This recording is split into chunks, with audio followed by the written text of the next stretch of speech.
আপনারা জানেন ইতিমধ্যে ইউরোপিয়ান ইউনিয়নের অ্যাম্বাসেডর বিএনপি অফিস ভিজিট করেছেন, সেক্রেটারি জেনারেল এবং আমরা কজন ওই সবাই উপস্থিত ছিলাম। মূলত আলোচনাটা আপনারা বুঝতেই পারছেন, বর্তমান বাংলাদেশের প্রেক্ষাপটে যে আলোচনাগুলো হওয়ার কথা সেগুলো হয়েছে। যে এই ভাই একটু চুপ করো না ভাই। বাংলাদেশের বর্তমান প্রেক্ষাপটে যে বিষয়গুলো গুরুত্বপূর্ণ, সবার মনে প্রশ্ন আছে এবং সেই বিষয়গুলো বিশেষভাবে আলোচিত হয়েছে। একটি হচ্ছে নির্বাচন, কবে নির্বাচন হতে যাচ্ছে, আমাদের ভাবনা কি। আরেকটা হচ্ছে বাংলাদেশের অর্থনীতি, যেহেতু ইউরোপিয়ান ইউনিয়নের সাথে বাংলাদেশের অর্থনৈতিকভাবে একটু খুবই ঘনিষ্ঠ সম্পর্ক আছে আমাদের সাথে তাদের অর্থনীতির।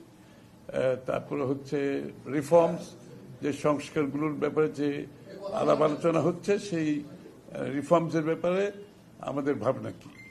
তো মূলত নির্বাচনের রোডম্যাপ, এই প্রশ্নটা নিয়ে আলোচনা হয়েছে এবং আমাদের পক্ষ থেকে যেটা আমরা সবসময় বলে আসছি, এই বছরের মধ্যে নির্বাচন সম্পন্ন হওয়া অত্যন্ত জরুরি এবং অন্য কোনো ভাবনা দিকে না গিয়ে সরাসরি জাতীয় নির্বাচনের দিকে গিয়ে দেশের আগামী দিনে একটি নির্বাচিত সরকারের হাতে ক্ষমতা হস্তান্তর করে বাংলাদেশে গণতান্ত্রিক প্রক্রিয়া অব্যাহত রাখার জন্য।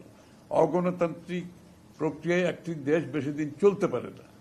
সুতরাং অগণতান্ত্রিক সরকারের রাজনৈতিক ওয়েট থাকে না, মোবিলাইজেশন প্রসেস থাকে না, জনগণের সাথে সংশ্লিষ্টতা থাকে না এবং জনগণের ফিডব্যাক পাওয়া যায় না। সুতরাং একটি গণতান্ত্রিক প্রক্রিয়ায় যত তাড়াতাড়ি ফিরে যাওয়া সম্ভব সেদিকে আমরা জোর দিয়েছি।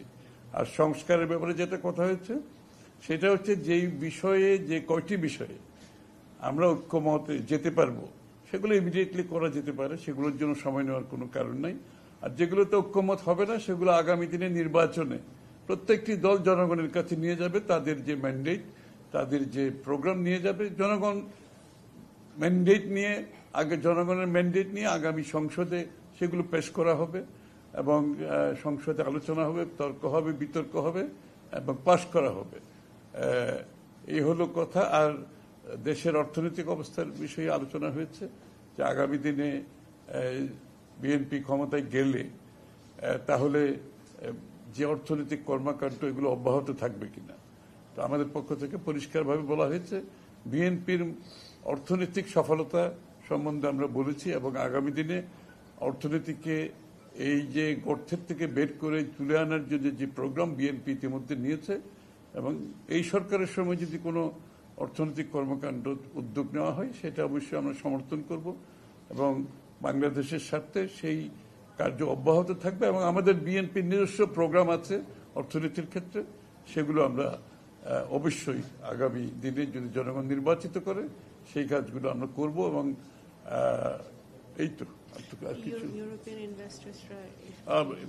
ওদের বিনিয়োগকারীরা এখানে আসছে, জানতে চাচ্ছে আগামী দিনে, স্বাভাবিকভাবে এই জন্য আমরা বলেছি আমরা বিনিয়োগকারীদের স্বাগত জানাই, কারণ এটা বাংলাদেশের সাথে আমাদের বিনিয়োগের প্রয়োজনীয়তা আছে এবং আগামী দিনে বিএনপি ক্ষমতায় আসলে বিনিয়োগকারীদের স্বার্থে যে সমস্ত পরিবর্তনের দরকার সেগুলো বিএনপি ইতিমধ্যে তার কর্মসূচিতে নিয়েছে এবং সেগুলো আমরা পরিপূর্ণভাবে বাস্তবায়ন করব। Thank you.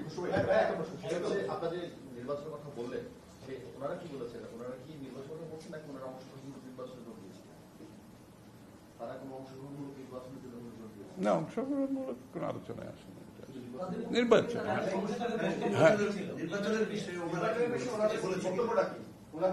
না, সবাই তো অনুধাবন করতে পারছে যে একটা নির্বাচন ব্যতীত এই সমস্যা থেকে বের হওয়ার কোন উপায় নেই, এটা তার বলার অপেক্ষা রাখে না। সেটা অনুধাবন করছে বলেই তো এটা আলোচনায় বারবার আসছে।